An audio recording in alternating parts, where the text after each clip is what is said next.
ভাই বড় ধন, রক্তের বাঁধন যদি পৃথক হয় ওনার কারণ। ঠিক কিনা জোরে কথা বলে? ভাইয়ের দোষ এলাকাবাসীকে বুঝাবেন না, ভাইয়ের বিচার তৃতীয় ব্যক্তিকে দিয়ে করাবেন না, ভাইয়ের সাথে ভাইয়ের সম্পর্ক ঘরের ভিতরেই রেখে দিবেন, সেখান থেকে যেন অসম্পর্কের কথা বের না হয়। মনে রাখবেন, ভাইয়ের চেহারার দিকে তাকানোও ইবাদত। আন-নাজরু ইলা ওয়াজহি আখি ইবাদাতুন। ভাইয়ের চেহারার দিকে তাকানো পর্যন্ত ইবাদতের সওয়াব পাওয়া যাবে। তো বাবা মায়ের চেয়ে, সন্তানের চেয়ে, ভাইয়ের চেয়ে, স্ত্রীর চেয়ে, সমাজের চেয়ে, ও আশিরাতুকুম সমাজ, ও আমওয়ালুন ইকতারাফতুমুহা তোমার জমানো সম্পদ, ও তিজারাতুন তাখশাউনা কাসাদাহা তোমার ব্যবসার মাল, ও মাসাকিনু তারদাউনাহা তোমার সুন্দর বাড়ি, যেই বাড়ির টাইলস এনেছো মালয়েশিয়া থেকে, দরজা এনেছো দুবাই থেকে, জানালা এনেছো সৌদি থেকে, ওই বাড়ি মোট 8টা এই আয়াতে আছে। আরেকটা হলো নিজের জীবন।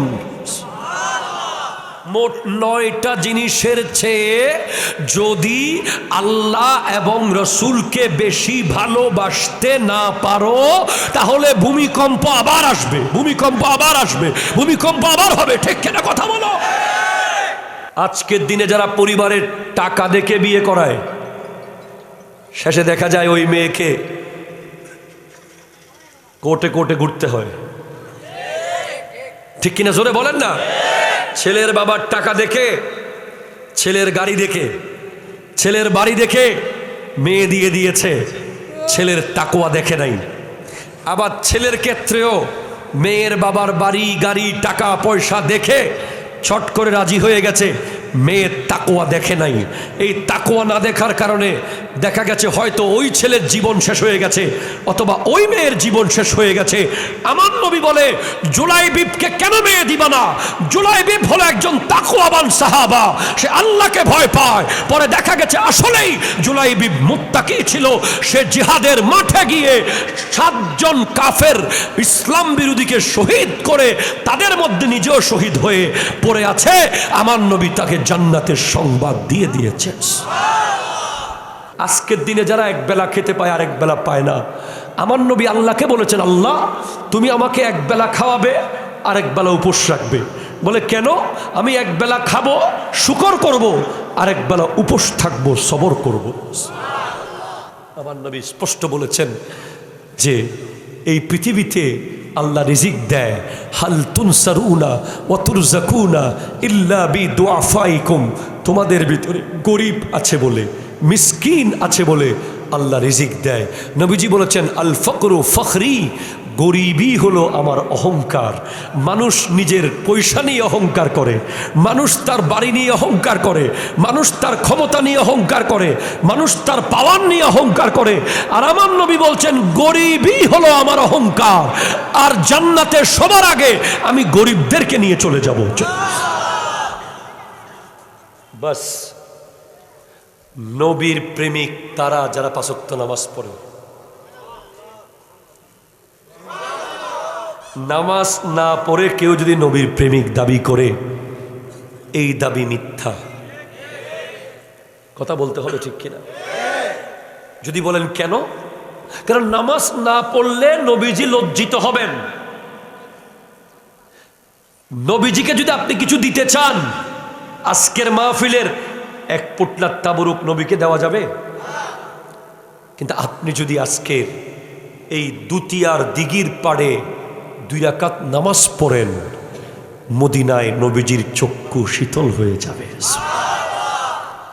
কারণ নবীজি বলেছেন যে হুব্বিবা ইলাইয়া মিন দুনিয়াকুম সালাস, এই পৃথিবীতে আমাকে 3টা জিনিস বড় প্রিয় বানিয়ে দেওয়া হয়েছে।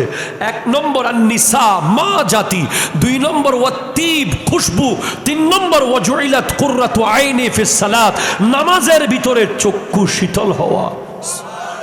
আল্লাহ বলবে, হাবিব আপনারা বলেছিলেন ওরা আমাকে দেখতে চায়, কই ফজরে তোরা আসে নাই, জোহরেও তো দেখি নাই, আসরেও তো দেখলাম না, মাগরিবেও তো আসে নাই, এশাতে তো আসে নাই। যেই নবী গোটা জিন্দেগি উম্মতি উম্মতি উম্মতি উম্মতি করলো, যেই নবী গোটা জীবন উম্মতের জন্য জীবনটা শেষ করলো, সেই নবীকে কি আমরা লজ্জিত করতে পারি? কুমিল্লার মানুষ একটা ব্র্যান্ড, কথা কোন ঠিক কিনা জোরে বলে। কুমিল্লাতে জয়নুল আবেদিন আসতেছে। Since 12 years I have been performing at Comilla. এই কুমিল্লা শহর, কান্দির পার, হাউজিং সোসাইটি, নূরপুর, ওই আমাদের হুজুর আহমদ পেয়ারা বগদাদির দরবার, শাহপুর। আমি তো কুমিল্লার আওয়াজ, 10 জন আওয়াজ দিলে কুমিল্লা গোটা বাংলাদেশ থরথর করে কাঁপে, ঠিক কিনা কথা বলো। আপনারা আসিয়েন না খবরদার, এখানে সাপটা বাসে। আল্লাহ বুঝার তৌফিক দান করুক, আমিন জোরে বলেন। সিদ্দিক আকবর রাদিয়াল্লাহু তাআলা আনহু, যাকে আমার নবী জিজ্ঞেস করেছেন, আবু বকর তোমার একটা প্রিয় জিনিস কি বলো? বলে, ইয়া রাসূলুল্লাহ, আমার প্রিয় হচ্ছে আন-নাজরু ইলাইকা, আপনার দিকে তাকিয়ে থাকা। ও ভাই, যুবক ভাই, এখনো প্রেম কি জিনিস দেখেন নাই, মোহাব্বত কি জিনিস নবীর সাথে এখনো মোহাব্বত করেন নাই। এই দুনিয়া 10,000 কোটি নারী, 20,000 কোটি টাকা, 50,000 কোটি বাইক, মোবাইল, সব লাথি মারবেন আপনি যদি এক জর্রা নবী প্রেমের স্বাদ পেয়ে যান।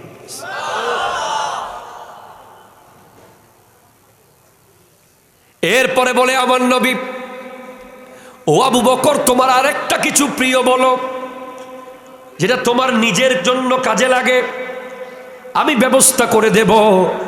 আমার নবীকে সিদ্দিক আকবর বলেন, ইয়া রাসূলুল্লাহ, আমার 2 নাম্বার প্রিয় জিনিসটা হলো ওয়াল জুলুসু বাইনা ইয়াদাইকা, আপনি নবীর সামনে বসে থাকা। ও আবু বকর, 3 নম্বরে তোমার কিছু একটা বলো। বলে, ইয়া রাসূলুল্লাহ, 3 নম্বরটাও আপনার। কি? ওয়া ইনফাকু মালি আলাইকা, আমার সমস্ত সম্পদ আপনি নবীর জন্য কুরবান করে দেওয়া আমার সবচেয়ে বেশি প্রিয়। হাই হাই হাই, আপনি শুনবেন, আমার যুবক ভাইরা চলে যায়, তাদেরকে বিয়ের কথা, প্রেমের কথা এগুলো না বললে তারা চলে যায়, মাহফিলে বসে না।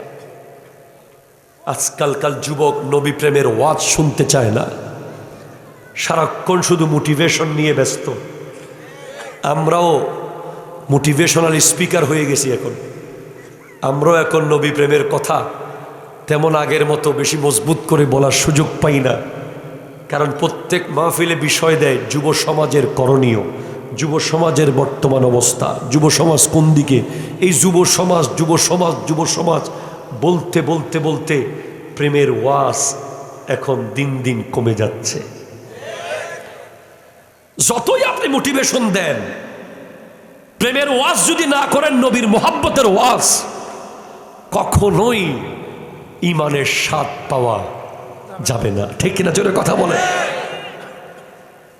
আয় হায় হায়, সিদ্দিক আকবর রাদিয়াল্লাহু তাআলা আনহু আমার নবীকে কিরকম মোহাব্বত করতেন। হিজরতের রাতে যখন যাচ্ছেন দুজনে মদিনার উদ্দেশ্যে, সিদ্দিক আকবর একবার ডানে একবার বামে, একবার সামনে একবার পিছে, একবার ডানে একবার বামে, একবার সামনে একবার পিছে। আবু বকর, এমন কেন করছো? একদিকে দাঁড়াও, একসাথে হাঁটি না। ইয়া রাসূলুল্লাহ, আমার ভয় হচ্ছে ডান দিক থেকে কেউ তীর মারলে যেন আমার গায়ে পড়ে, বাম দিক থেকে মারলে যেন আমার গায়ে পড়ে, সামনে থেকে মারলে যেন আমার গায়ে পড়ে, পিছন থেকে মারলে যেন আমার গায়ে পড়ে। তীর আপনার গায়ে কিভাবে পড়বে? আপনার গায়ে যদি তীর লাগে, আমি আল্লাহকে কি জবাব দেব? ইয়া রাসূলুল্লাহ, আমি তো আমার বাবার চেয়ে আপনাকে বেশি ভালোবাসি, আমার সন্তানের চেয়ে বেশি ভালোবাসি, আমার জীবনের চেয়ে বেশি ভালোবাসি। আপনার জন্য এই জীবন আমি কোরবান করার জন্য প্রস্তুত আছি ইয়া রাসূলুল্লাহ।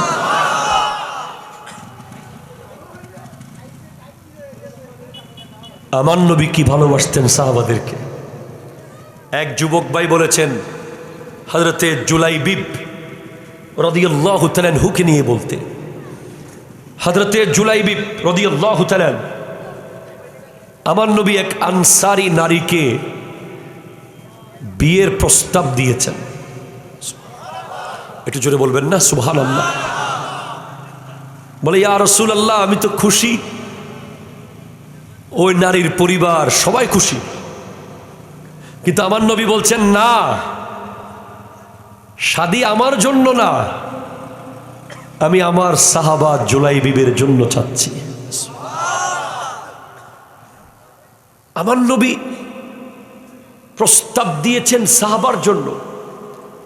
এমন এমন অবস্থা আছে যে এক নারী এসে নবীজিকে বলছে, ইয়া রাসূলুল্লাহ, আমি আপনাকে শাদী করতে চাই।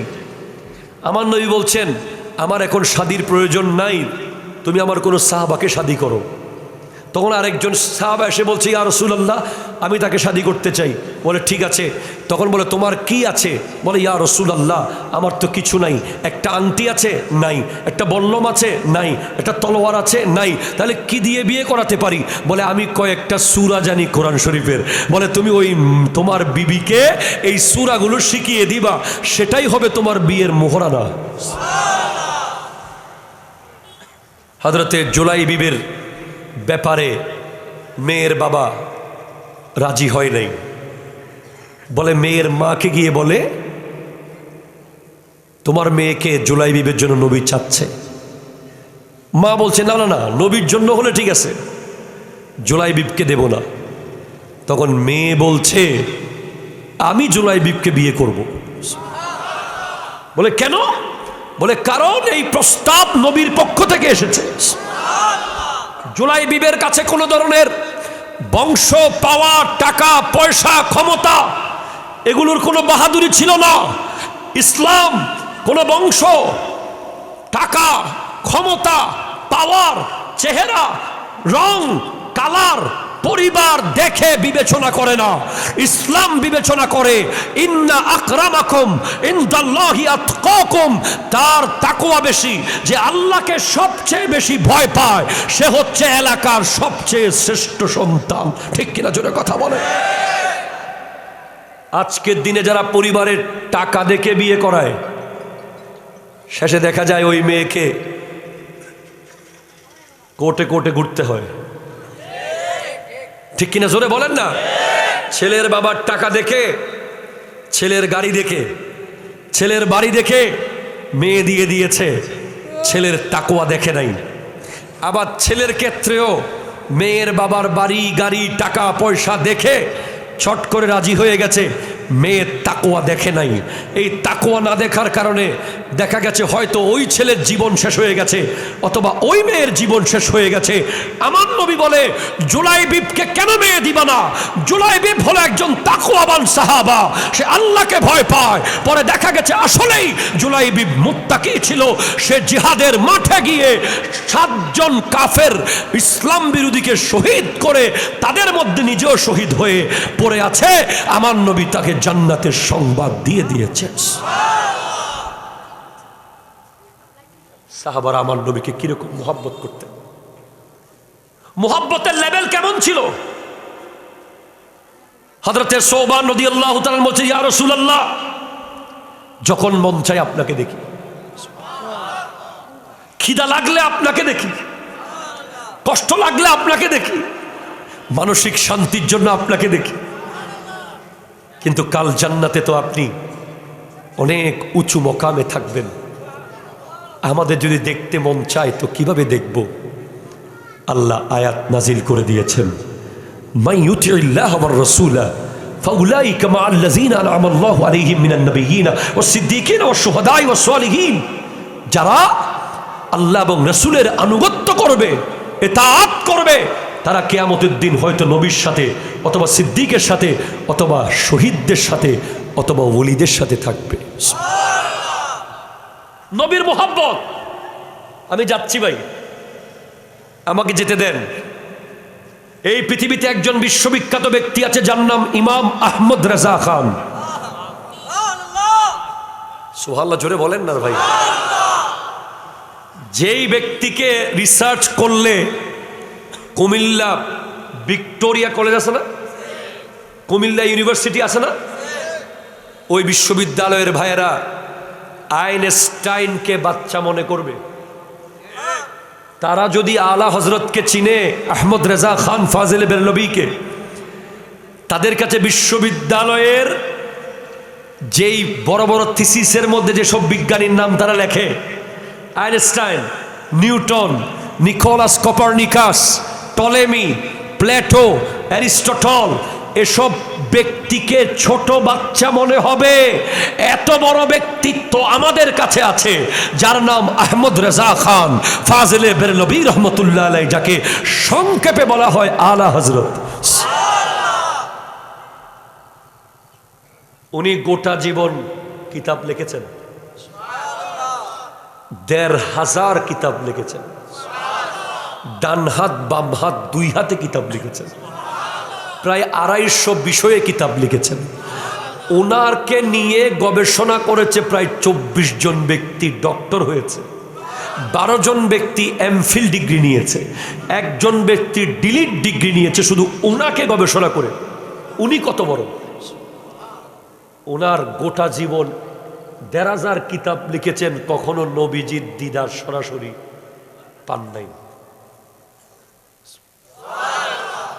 আমরা কিতাবে পাই নাই। ফিকার কিতাব লিখেছেন, নবীজি দেখা দেন নাই। তাফসিরের কিতাব লিখেছেন, উসুলের কিতাব লিখেছেন, বালাগাতের কিতাব লিখেছেন, সুন্নিদের পক্ষে লিখেছেন, বাতিলের জবাব দিয়েছেন। যেই মাত্র উনি নাতে রসুল লিখেছেন, ও ভাই সুবহানাল্লাহ জোরে হন না, বাজিরে বাজি। যেই মাত্র উনি নাতে রসুল লিখেছেন, কোন নাত লিখেছেন? আল্লাহ আল্লাহ আল্লাহ আল্লাহ। উনি মদিনা শরীফ গেছেন, গিয়ে বলে আমি আমার নবীকে জিন্দা দেখতে চাই। অথচ নবী দুনিয়া থেকে পর্দা করার প্রায় ১২০০ বছর পরে গেছেন। আপনার সুবহানাল্লাহ বলতেছেন না আমার সাথে? নবীজি দুনিয়া থেকে পর্দা করার প্রায় ১২০০ বছর পরে বেরেলির আলা হজরত হজে গিয়ে সেখান থেকে মদিনায় গিয়েছেন। তো যাওয়ার পরে বলে আমি নবীজিকে জিন্দা দেখব। নবীজি যে রওজার ভিতরে জিন্দা, এটা কি আমাদের আকীদা না কওমীদেরও আকীদা? সবাই মানে ইমানদারের আকীদা। আমাদের মামুনুল হক ভাইও আছে না, মামুনুল হক ভাই, উনিও বক্তব্য রেখেছেন নবী রওজার ভিতরে জিন্দা। ঠিক কিনা জোরে কথা বলে? এখন সমস্ত ধরনের সমস্ত গ্রুপ মানতে বাধ্য, কারণ এই হাদিসটা সহিহ হাদিস। আমার নবী স্পষ্ট বলেছেন, ইন্না মিন আফদালি আইয়ামিকুম ইয়াউমাল জুমআ ফীহি উলিদা আদামু ওয়া ফীহি কুবিজা ওয়া ফীহি নাফকা ওয়া ফীহি সাকা ফাআকসিরু আলাইয়া মিনাস সালাতি ফীহি ফা ইন্না সালাতাকুম মা'রুদাতুন ইলাইয়া। তোমাদের সবচেয়ে উত্তম দিন হলো জুমার দিন। সেদিন সিংগায় ফুক দেওয়া হবে, সেদিন কিয়ামত কায়েম হয়ে যাবে, সেদিন আদম জন্মগ্রহণ করেছে, সেদিন আদমের জান কবজ করা হয়েছে, সেদিন তোমরা আমার উপর বেশি বেশি দরুদ পড়বে, তোমাদের দরুদ আমার কাছে পৌঁছে দেওয়া হবে। সাহাবায়ে কেরাম বলছেন, ইয়া রাসূলুল্লাহ, আপনি যখন দুনিয়া থেকে পর্দা করবেন তখন কি দরুদ আপনার কাছে পৌঁছবে? নবীজি বলছেন, অবশ্যই পৌঁছবে। ইন্নাল্লাহা হাররামা আলাল আরদে আন তাকুলা আজসাদাল আম্বিয়া ফানাবিয়ুল্লাহি হাইয়ুন ইরজাকু। আল্লাহ জমিনকে হারাম করে দিয়েছে, জমিন কোন নবীর শরীরকে ভক্ষণ করতে পারবে না। নবীগণ রওজার ভিতরে জিন্দা, সেখানে খাবার দেওয়া হয়। এখন আলা হযরত বলছেন নবী তো জিন্দা। সুবহানাল্লাহ জোরে বলেন না। ইমাম আহমদ রেজা খান ফাজিল বেরলভী বলছেন নবী তো জিন্দা, রওজার ভিতরে আছে। আমি আজকে সশরীরে দেখব, কারণ আমি সারা জীবন জিন্দার পক্ষে দলিল দিছি, জিন্দার পক্ষে কিতাব লিখেছি, জিন্দার পক্ষে আমার নবী হাদিসে বলেছেন, জিন্দা তার প্রমাণ কোরআনেও আছে। ঠিক কিনা জোরে কথা বলেন? বলে আমি আজকে দেখব। এখন লেখা শুরু করেছেন। কি লেখা শুরু করেছেন? ও সুয়েলা লাজার फिरते हैं तेरे दिन ए बहार फिरते हैं।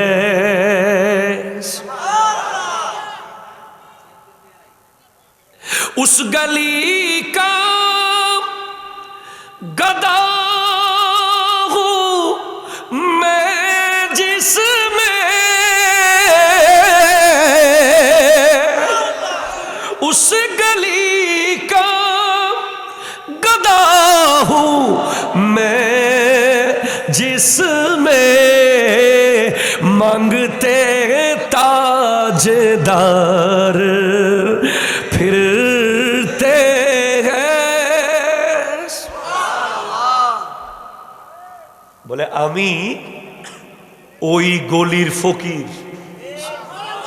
আলা হযরত লিখতেছেন কবিতা নবীর সামনে রওজার পাশে বসে বসে, আমি ওই গলির ফকির যেই গলিতে বড় বড় বাদশারা ফকির হয়ে হাঁটে। আমি ওই গলির ভিক্ষুক যেই গলিতে বড় বড় বাদশারা ভিখারি হয়ে হয়ে হাঁটে। লিখতেছেন, লিখতে অনেক লম্বা, লিখতে লিখতে লিখতে লিখতে লিখতে দেখে আমার নবী কোনো দেখা দিচ্ছে না। এখন এমন এক লাইন লিখে ফেললেন, कोई क्यों पूछे तेरी बात रज़ा,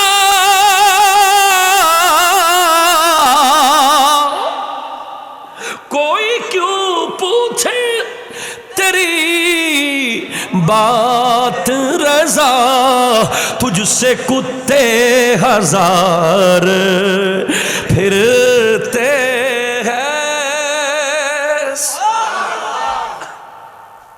কি লিখলেন দেখেন।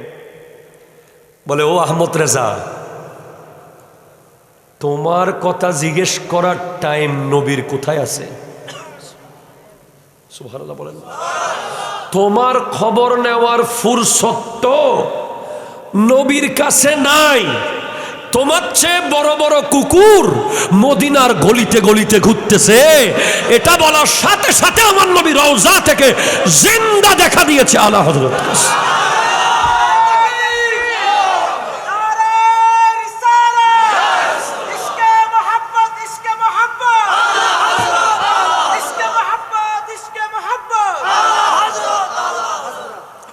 উনি নবীজির প্রেমে এমন এমন নাত লিখেছেন, দুনিয়া কাঁপিয়ে দিয়েছেন। कि लम्याती नज़ीरुका फी ज़रिन मिसले तो न शुद्ध पैदा जाना या रसूल अल्लाह या रसूल अल्लाह बल्ला या रसूल अल्लाह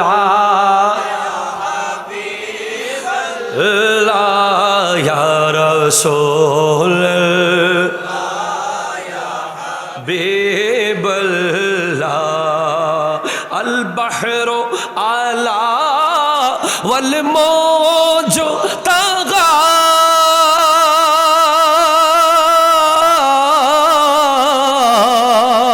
मन बेकस तूफा होश रुबा मन बेकस तूफा होश रुबा मझधार में हो बिगड़ी है हवा मझधार में हो बिगड़ी है हवा मोरी नैया पार लगा जाना या रसूल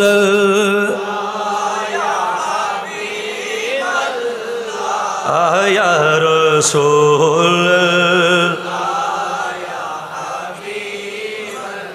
একটু চিৎকার দিয়ে বলেন না সুবহানাল্লাহ, আল্লাহু আকবার জোরে বলেন। এখন আসি নবী প্রেমের, বললাম তো শেষ করা যাবে না। আল্লামা জামি উনি আমার নবীর এমন আশেক ছিলেন যে উনি মদিনায় যাবেন, মদিনার দারোয়ানকে আমার নবী স্বপ্নে বলতেছেন এমন একটা লোক কালকে আসবে, তাকে মদিনায় ঢুকতে দিবা না। ইয়া রাসূলুল্লাহ, আপনার মদিনায় লোক ঢুকবে না মানে? ঢুকতে পারবে না সে কেন? আপনি রহমতুল্লাহ আলমিনের দরবারে মানুষ আসবে, ঢুকতে দিব না কেন? বলে কারণ সে ঢুকে গিয়ে এমন একটা নাচ সে লিখে আনতেছে, যেটা আমার রওজার সামনে এসে যদি পড়া শুরু করে, আমি রওজার ভিতর থেকে সমস্ত নিয়ম ভেঙে হাত বের করে মোলাকাত করতে হবে।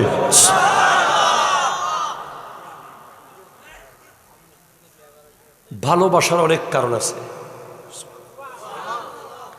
আমরা কাউকে ভালোবাসি চেহারা দেখে। সুবহানাল্লাহ, নহর এই যুবকরা ভালো করে জানে এগুলো। যাকে ফেরাউন বলেছে তুই আমারে খোদা বল, সে বলছে আমি তোমাকে খোদা মানি না, আমি মূসা আর হারুনের খোদাকে খোদা মানি। তখন আসিয়াকে নিয়ে ফেরাউনের সৈন্যরা গাছের লগে প্যারাক মেরে দিছে। এদিকে লোহার আর এদিকে আসিয়া হাসে। কিরে আসিয়া, তুই প্যারাকের ব্যথা পাস না, হাসস কেন? বলে বেকুব, তোরা এদিকে প্যারাক মারতেছস আর ওদিকে আল্লাহ আসমানের সব গেট খুলে আমার জান্নাতের কামরা আমাকে দেখাচ্ছে, ওখানেও প্যারাক মারতেছে, রেডি হচ্ছে। এবার হযরত ইউসুফ আলাইহিস সালামকে দেখে মিশরের রমণীরা জুলাইখাকে বলছে, এ জুলাইখা, কি দেখে পাগল হয়েছিস? বলে দেখবি, দেখা না একটু। ঠিক আছে, ল। প্রত্যেকে সিরিয়াল ধরে বয়, একটা একটা মালটা লো, একটা একটা ছুরি লো। ইউসুফ যখন ঢুকবে মালটা কাটা শুরু করবি। যেই মাত্র ইউসুফ আলাইহিস সালাম আসলেন, কাটা শুরু করলো। কোরআন বলছে ফাকাত্তানা আইদিয়াহুন্না, মালটা কাটা শেষ।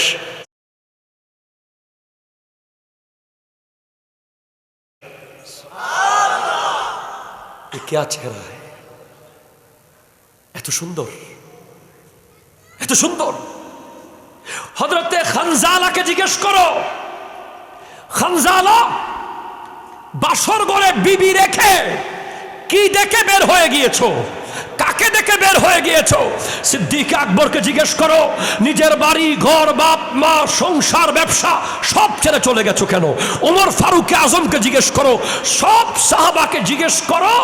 আলা হযরত লিখছেন, হুসনে ইউসুফ पे कटी मिस्र के अंगुष्ठे जना सर कटाता है तेरे नाम पे मर्दान अरब। ইউসুফের চেহারা দেখে তো মিশরের নারীরা আঙ্গুল কেটেছে, আপনি নবীর চেহারা দেখে আরবের যুবকরা গর্দান কেটে দিয়েছে, ময়দানে গর্দান কেটে দিয়েছে।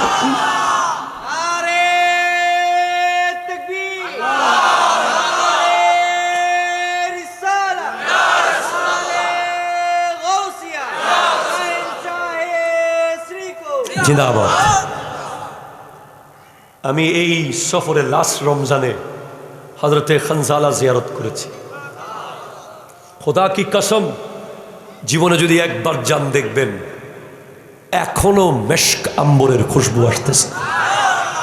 1450 বছর, 1500 বছর পরেও হযরতে খানজালা এবং হযরতে আমার নবীর চাচা আমির হামজা রাদিয়াল্লাহু তাআলা আনহুর রওজা মাজার একসাথে, বিশাল এরিয়ার ভিতরে।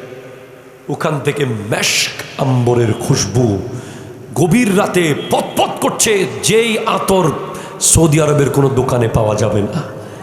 এটা অন্যরকম একটা খুশবু। তারা কি দেখে জীবন দিয়েছে। তো আসিয়া জান্নাতের কামরা দেখে প্যারাগের খবর ভুলে গেছে। মিশরের নারীরা ইউসুফের চেহারা দেখে আঙ্গুল কাটার খবর ভুলে গেছে। ওগো হোসেন, তুমি কি দেখলে? কারবালার মাঠে যখন আপনি হোসেনের সিনার উপরে ওই ইয়াজিদি উঠে যখন বে, তখন আমার নবী বলছেন, শাহিদতু কাতলাল হোসেন আনিফা, আমি হোসেনের পাশে দাঁড়িয়েছিলাম, হোসেন আমাকে দেখছিল, আর আমার আল্লাহ আল্লাহ সমস্ত হেজাব তুলে দিয়েছে। হোসেন আল্লাহ এবং রসুলের দিদার করতে করতে জীবন দিয়েছে। এজন্য বাবা, জান্নাতে যাওয়ার পরে শহীদদের, জান্নাতে যাওয়ার পরে জান্নাতীদেরকে ডাক দেওয়া হবে, এই জান্নাতীরা, দুনিয়ায় কেউ যাবি, যেতে চাস? সবাই বলবে না না না, আজ যাবো না, আজ যাবো না। ওখানে আমার ভাই আমাকে এলাকায় থাকতে দেয় নাই, আমার বন্ধু আমার সাথে জুলুম করেছে, আমার অফিসের মানুষ আমাকে কষ্ট দিয়েছে, আর বেহেশতে যাব না। কিন্তু একদল বলবে আবার দুনিয়ায় যাব। জান্নাতীরা বলবে এই বেহেশত ছেড়ে আর যাব, কিন্তু একদল বলবে আবার যাব, আবার যাব, আবার যাব। কিরে, পৃথিবীতে আবার যেতে চাস কেন? কারণ যেতে চাই যে শুনেছি ময়দানে গিয়ে আল্লাহর কালিমার জন্য যখন শাহাদত বরণ করে, শাহাদতের টাইমে আমরা আল্লাহ এবং রসুলের দিদার পেয়েছিলাম, সেই মজা জান্নাতে পাচ্ছি না। আবার দুনিয়ায় যাব, আবার আল্লাহর রাস্তায় শহীদ হয়ে যাব, আল্লাহ রসুলের দিদার পাবো। এই জন্য যদি চেহারার কারণে কাউকে ভালোবাসতে হয়, ভালোবাসার হকদার আমার নবী। ঠিক কিনা? জোরে জোরে বলেন না রে ভাই। যদি ইলমের কারণে কাউকে ভালোবাসতে হয়, জ্ঞানের কারণে, এ পৃথিবীর সর্বশ্রেষ্ঠ জ্ঞানী কে? বলে না। বাংলাদেশে অনেকেই তো নিজের পিএইচডি দাবি করে, নবীরে নিরক্ষর কয়।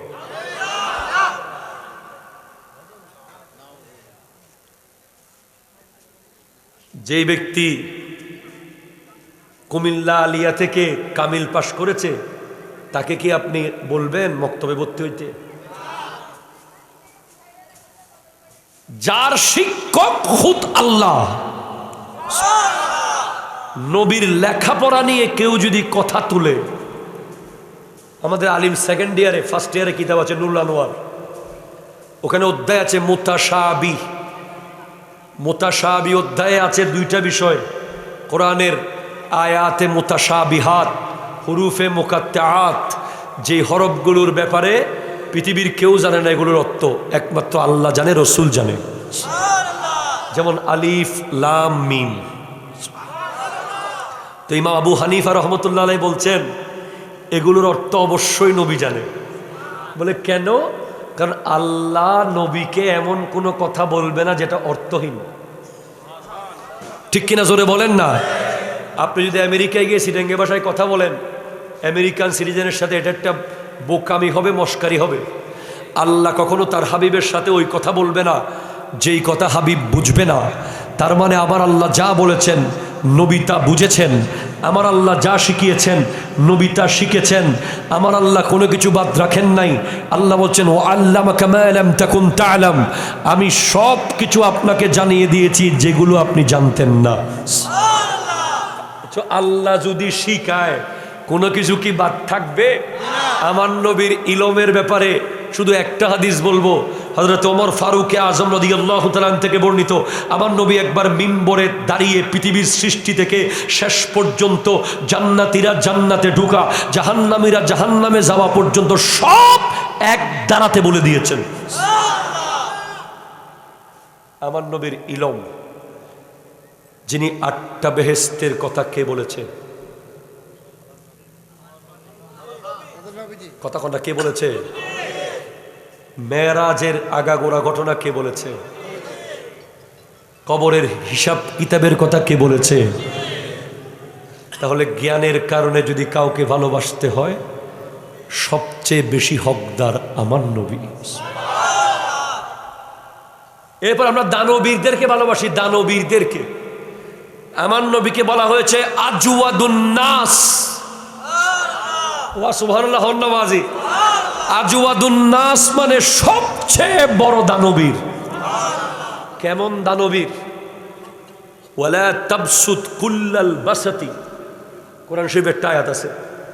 একবার এক এতিম এসে আমার নবীকে বলছে, ইয়া রাসূলুল্লাহ আপনার জামাটা আমাকে দিয়ে দেন। আমার নবীর জিসিম মুবারকে শুধু একটা জামা থাকে, আর কোনো জামা নবীর কাছে আর আলমারিতেও নাই, এক্সট্রাও নাই, শুধু একটাই ছিল। এখন আমার নবী বলছেন আমি নামাজটা পড়ে এসে তারপর দিই। বলে না ইয়া রাসূলুল্লাহ, আমার মা বলেছে আপনার কাছে চাইলে নাকি আপনি না বলেন না। আমাকে দিতে হবে। পরে আমার নবী একটা জামা ছিল গায়ে। হাইরে উম্মত, হাইরে উম্মত, আমার নবী ওই জামাটা খুলে ওই যুবককে দিয়ে দিয়েছেন। এরপর সাহাবায়ে কেরাম মসজিদে অপেক্ষা করছেন নামাজের জন্য, কিন্তু আমার নবী উপরের জামাটা দিয়ে দিয়েছেন জিসিম মুবারকের, নিচে তো আছে কাপড়। এভাবে বসে আছেন হুজরায় আর কান্না করতেছেন। আমার নবী যদি উহুদ পাহাড়কে বলতেন, উহুদ তুই স্বর্ণ হয়ে যা, স্বর্ণ হয়ে যেত। আমার নবী যদি আসমানের দিকে তাকাতেন, আসমান থেকে জান্নাত থেকে জামা চলে আসতো। কিন্তু আমার নবী বলছেন আমার গরিব উম্মত, আমার অনেক গরিব উম্মত থাকবে যাদের একটা জামা থাকবে। আমার অনেক গরিব উম্মত থাকবে যারা শীতকালে একটা কাপড়ের অভাবে শীতে কষ্ট পাবে। আমার অনেক গরিব উম্মত থাকবে যাদের টিনের চাল দিয়ে পানি পড়বে। আমার অনেক গরিব উম্মত থাকবে যারা এক বেলা খেতে পারবে আর এক বেলা খেতে পারবে না। যত রকমের গরিব উম্মত পৃথিবীতে আছে, প্রত্যেকটা ব্যক্তির মতো করে আমার নবী জীবন যাপন করেছেন। আজকের দিনে যারা এক বেলা খেতে পায় আর এক বেলা পায় না, আমার নবী আল্লাহকে বলেছেন, আল্লাহ তুমি আমাকে এক বেলা খাওয়াবে আর এক বেলা উপোস রাখবে। বলে কেন? আমি এক বেলা খাবো, শুকর করব, আর এক বেলা উপোস থাকবো, সবর করব। আমার নবী স্পষ্ট বলেছেন যে এই পৃথিবীতে আল্লাহ রিজিক দেয়, হাল তুনসারুনা ওয়া তুরজাকুনা ইল্লা বিদুআফাইকুম, তোমাদের ভিতরে গরিব আছে বলে, মিসকিন আছে বলে আল্লাহ রিজিক দেয়।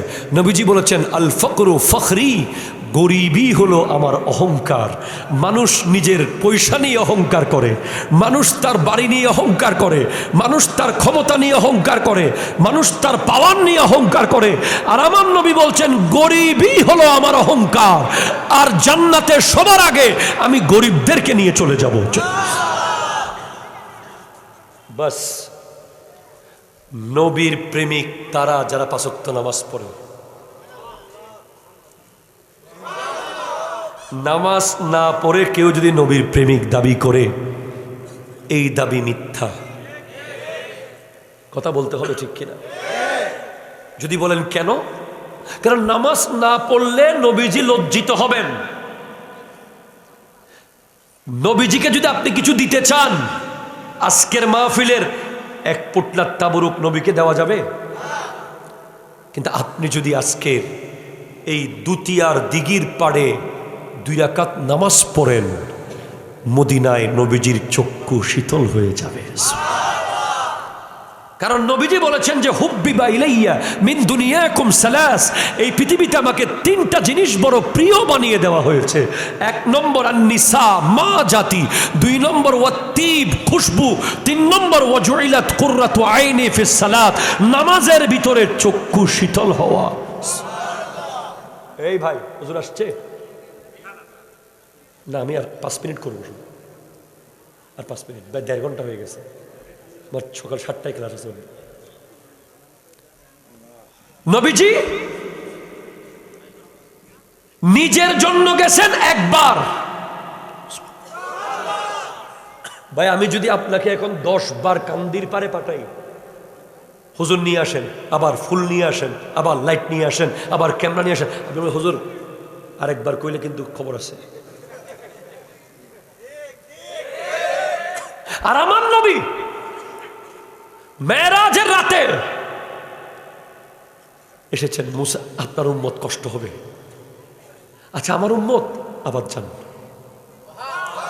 আপনার উম্মতের কষ্ট হবে। আচ্ছা উম্মত তো, আচ্ছা আবার যাই। হাই রে, কোন উম্মত এগুলো? আমরা কোন উম্মত? যে উম্মত নবীর জন্য একটু দাঁড়াতে, একটু কিয়াম করার জন্য আমাদেরকে কত দলিল, কত করতে হচ্ছে। সেই নবী নিজের জন্য গেছেন একবার, আমাদের জন্য গেছেন 9 বার। ঠিক কিনা? জোরে কথা বলেন। 9 বার না, লাগলে 90 বার যেতেন। 90 বার না, লাগলে 9 কোটি বার যেতেন। উনি ওই রকম উম্মতের কান্ডারি নবী। পরে মন খারাপ হয়ে গেছে, হাইরে আমার উম্মতের 45 ওয়াক্ত কমে গেল। বলে না, চাকরি কমেছে, বেতন কমে নাই। এরপরেও যে সমস্ত যুবক, তোমার এত সাহস, তুমি শুক্রবারের 2 রাকাত নামাজ পড়ে বের হয়ে গেছো, তুমি কত বড় বাঘের বাচ্চা, তোমার সিনা কত বড়, তুমি সেনাবাহিনীর মেজরের সামনে দাঁড়িয়ে যদি বলো sir I am so busy, তোমাকে লাথি মেরে নদীতে ফেলে দেবে। ঠিক কিনা কথা জোরে বলো। তুমি পুলিশের এসপির সামনে গিয়ে যদি বলো I am so busy, police তোমাকে অ্যারেস্ট করে গাড়িতে তুলে আগে আধা ঘন্টা মারবে। আর তুমি আল্লাহর সামনে বলছো oh my dear Allah, I am busy man. বলেন, যেই যুবক, যেই নামাজি 2 রাকাত পরে জুমার দিন দৌড় মারে, সে মূলত কি বলতে চাচ্ছে? সে বলতে চাচ্ছে আল্লাহ আমি ব্যস্ত মানুষ। তার কত বড় সাহস! সে ভুলে গেছে আল্লাহ নামাজ চাপিয়ে দেন নাই, নবী খুঁজে এনেছেন। কেন? যেন উম্মত আল্লাহকে দেখতে পায়। আল্লাহ বলবে হাবিব আপনারা বলেছিলেন ওরা আমাকে দেখতে চায়, কই ফজরে তোরা আসে নাই, জোহরেও তো দেখি নাই, আসরেও তো দেখলাম না, মাগরিবেও তো আসে নাই, এশাতে তো আসে নাই।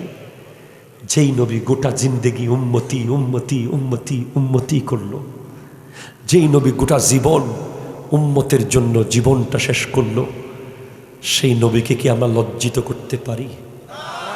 বলেন পারি? পারি? তাহলে আমাদের কি নামাজ পড়া উচিত? একটু হাত তুলে বলেন আল্লাহ আল্লাহ।